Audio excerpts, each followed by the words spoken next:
1923 Season 2, Episode 5 ends in a major cliffhanger with gunshots fired, which is just one of numerous questions viewers might have about the episode's events. 1923 Season 2 story has been focused around Spencer and Alex's respective journeys to Montana, facing terrifying threats along the way. Winter has delayed the war and conflict transpiring for control of the Dutton Ranch, as Donald Whitfield and Banner Creighton have been waiting for the right moment to strike. Now, winter is over, the clock is ticking, and Spencer only has so much time to return home and protect his family. With multiple ongoing narratives in 1923, Episode 5 was primarily focused on Spencer, Alex, and Tiona Rainwater, all of whom are far from the ranch. The Yellowstone prequel is about the same ranch that we saw in the original show, but the storyline has stretched far beyond Montana, even reaching Africa and Europe. However, with 3 episodes remaining in the season and possibly the show altogether, everything is about to converge for a climactic finish, with all the show's characters finally brought together. Episode 5 continued to push all of its pieces along. Marshall Kent and Pete shoot at each other. Season 2, Episode 5's ending. Pete might have met his end in Season 2, Episode 5. Pete Plenty Clouds, Jeremy Gowner, looking slack-jawed in 1923 Season 2, Episode 1. Father Renault and Marshall Kent are the terrifying duo in eager pursuit of Tiona Rainwater, having chased the poor girl from Montana all the way down to West Texas. In Episode 4, we saw wanted posters plastered around Texas, offering a reward for her capture, and now we've finally seen her pursuers catch up. Or, at least, they caught up to Pete Plenty Clouds. But first, they met with the cowboy whom Tiona and her companions had befriended, who's played by the outsider C. Thomas Howell, named Anders. Renault and Kent both attempt to win over information from Anders, though he's distrustful of their depictions of Tiona, saying he doesn't believe that she's the evil murderer they're painting her to be. Renault succeeds in getting Anders to lead them north of his ranch, where they end up finding Pete. After a brief chase on horseback, Pete topples over and prepares to fire his weapon, aimed at Marshall Kent. The episode cuts to black before we see if either of them was hit, but given that he's outnumbered and mountless, it seems unlikely that Pete would walk away alive. Alex's conflict on her train ride to Chicago, explained. Alex is suffering on her trip to Montana. Alex truly can't catch a break. Her immigration at Ellis Island was heartbreaking, her time at Grand Central Station was miserable, and now her time on the train to Chicago has been devastating. On board, Alex offered to exchange work services in return for being fed, as she'd lost her money to the thief in New York City.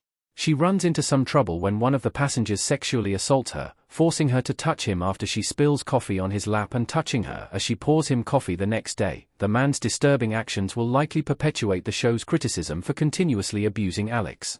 Of course, these events are poignant and worth exploring individually, but altogether, they are becoming slightly unbelievable and cumulatively challenging to watch. Being touched in Episode 5 finally pushes Alex over the edge, causing her to lash out at the man. She pours piping hot liquid all over his lap, then begins to bash his head with the teapot, leaving him bloodied and angered. Of course, rather than believing Alex, the conductor believes the man and has her arrested. If not for the assault being witnessed by a kindly British couple, this may have been the end of the line for Alex. Luckily, they vouch for her, leading to her assailant's arrest on their arrival in Chicago. Alex then discovers that the train to Fargo has been cancelled, but her new British friends offer her an alternative option, joining them on their travels. Hopefully, this will be the end of her 3-episode streak of being assaulted in some manner. Why the sheriff wanted Spencer to be arrested in Texas. Sheriff McDowell doesn't want war breaking out near Bozeman. While Alex can't get a break, at least Spencer finally does. Episode 5 shows him found by Marshal Mamie Fawcett, who believes him to be connected to Tiona Rainwater in some capacity due to them both being from Montana. Spencer is then taken into the police station before being sent on a train back to Montana, eliminating the potential for him and Tiona to cross paths, which had long been anticipated due to the Dutton and Rainwater connections in Yellowstone's ending. Before leaving for his train, Spencer speaks to Sheriff William McDowell, whom we know from Montana. Spencer asks if the men who've been threatening his family's ranch are still active, and the sheriff warns him about returning to his home and inciting violence.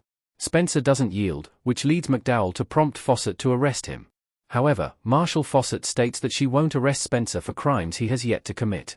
Sheriff McDowell wants to prevent war from breaking out in his region, but Spencer is right in saying that the Dutton family's enemies have already started it. Will Spencer and Alex finally reach Montana in Episode 6?